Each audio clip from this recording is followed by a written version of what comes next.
Warning: mature audiences only.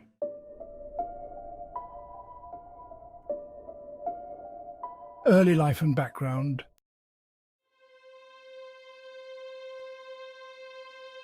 Sheila LaBarre, born Sheila K. Bailey, on July 4, 1958, in Fort Payne, Alabama, experienced a childhood rife with instability and neglect.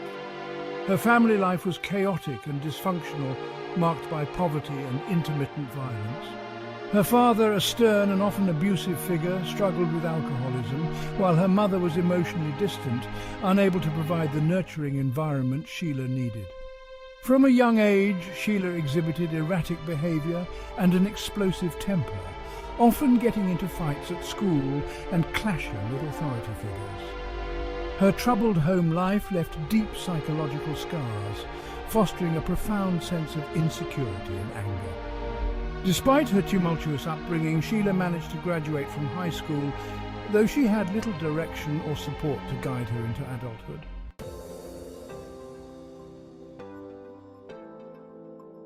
Seeking a fresh start, Sheila moved to New Hampshire in the early 1980s. It was here that she met Wilfred "Bill" LaBarre, a wealthy chiropractor nearly 30 years her senior. Bill, a charismatic and financially stable man, was immediately taken with Sheila's youthful energy and strong personality. The two formed a relationship, and Sheila moved into his 115-acre farm in Epping. Although they never married, Sheila adopted Bill's last name and took over his estate after his death in 2000, reportedly from natural causes. With Bill's wealth and the sprawling farm at her disposal, Sheila gained a sense of power and independence she had never experienced before. However, this newfound power would soon take a dark turn.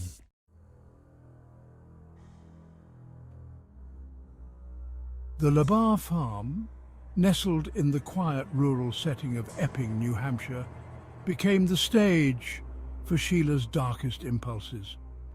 The peaceful exterior of the farm belied the horrors that would unfold within its confines.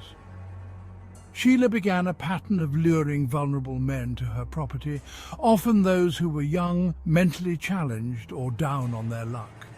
She presented herself as a caretaker and lover, but her true intentions were far more sinister. Sheila LaBarre transformed parts of the farm into makeshift dungeons where she could enact her brutal fantasies.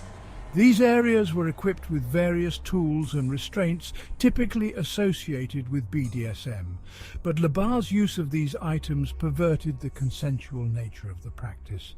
She sought to dominate and inflict pain, not with mutual consent, but through coercion and brutality.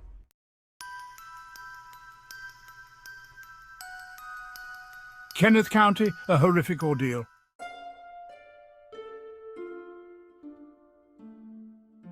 Kenneth County, a young man with learning disabilities, met Sheila LaBarre in early 2006 through a personal ad.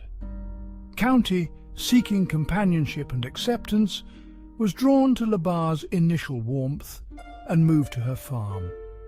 However, once there, the relationship quickly turned nightmarish. LaBarre's control over County was a mix of physical restraints and psychological manipulation. She forced him into subservient roles, using bondage techniques as methods of domination and torture. County was tied up, whipped, and subjected to electrical shocks. LaBarre recorded many of these sessions, demanding he confess to being a pedophile, a claim without any basis intended to justify her cruelty. As the abuse intensified, County became increasingly isolated and physically weakened. Neighbors occasionally heard screams and disturbing noises, but LaBarre's imposing demeanor discouraged any interference. County's family grew alarmed when communication ceased, leading them to report his disappearance. The investigation into County's whereabouts led police to the farm in March 2006. Officers found LaBarre burning what appeared to be human remains. Subsequent forensic analysis confirmed the remains belonged to County, who had been brutally tortured and murdered. His death was not swift, Rather, it was the culmination of prolonged suffering at LaBarre's hands. County's family was devastated by the loss. They had always been protective of Kenneth due to his disabilities and had placed their trust in Sheila, believing she would provide the companionship and care he needed. The betrayal they felt was profound, compounded by the horror of learning the details of his abuse and murder.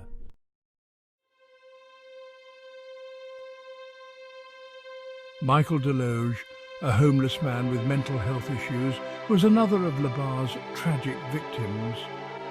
Deloge had been living in shelters and struggling to survive when he encountered LaBarre in 2005. She offered him a place to stay, which he readily accepted, not knowing the horrors that awaited him. Deloge's ordeal followed a similar pattern to County's. LaBarre used her perceived position of power to dominate and dehumanize him. She employed restraints, beatings, and psychological torment to break his will. Deloge, too, was forced to make false confessions on tape, coerced into admitting to vile acts he never committed. Like County, Deloge was isolated and subjected to severe abuse, both physically and mentally. Deloge disappeared in late 2005, and his absence was noticed by those who knew him.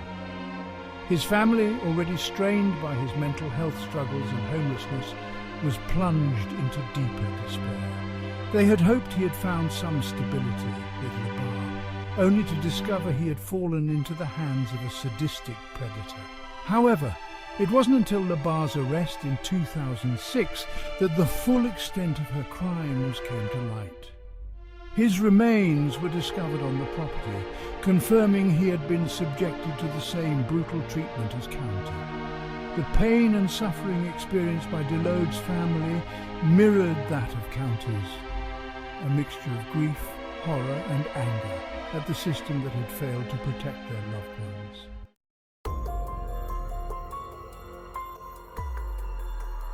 The investigation into LaBarre's activities began in earnest after the discovery of County's remains. Authorities found extensive evidence of her sadistic practices. Diaries kept by LaBarre detailed her belief that she was an avenger, sent by God to punish pedophiles and abusers. These writings, along with video recordings of the torture sessions, painted a clear picture of a woman driven by cruelty and a distorted sense of justice.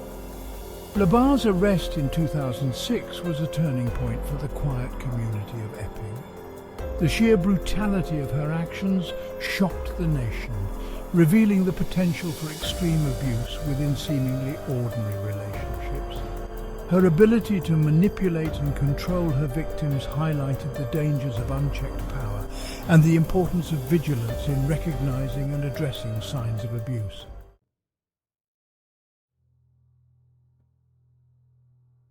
Sheila LaBarre's trial in 2008 revealed the depths of her depravity. The prosecution presented evidence of her meticulous planning and sadistic enjoyment of the torture she inflicted. LaBarre's defense argued she was mentally ill, suffering from a delusional disorder that made her believe she was an avenger sent to punish evildoers. Despite these claims, the jury found LaBarre's actions were driven by cruelty and a desire for power rather than insanity. The graphic evidence of the abuse, including video recordings and LaBarre's own writings, painted a clear picture of a calculated and remorseless killer. She was convicted of first-degree murder and sentenced to life in prison without the possibility of parole.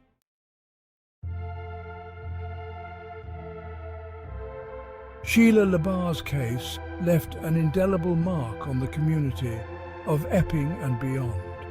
It highlighted the potential for extreme abuse within seemingly ordinary relationships, particularly when one individual wields significant control over another. Her misuse of BDSM elements served to exploit and torture, starkly contrasting the principles of consent and mutual respect that underpin the true BDSM community. LaBarre's story serves as a cautionary tale about the dangers of unchecked power and the importance of vigilance in recognizing and addressing signs of abuse. The scars left by her actions continue to remind us of the fragility of trust and the depths of human cruelty. The quiet town of Epping, once known for its tranquility, now carries the somber legacy of Sheila LaBarre's reign of terror, a stark reminder of the darkness that can lurk beneath the surface of human interactions. For the families of Kenneth County and Michael Deloge, the pain endures. They have become advocates for greater awareness and protection for vulnerable individuals, hoping to prevent others from suffering the same fate. Their grief is a testament to the enduring impact of LaBarre's crimes, a haunting echo of the past that underscores the need for vigilance and compassion in safeguarding those at risk.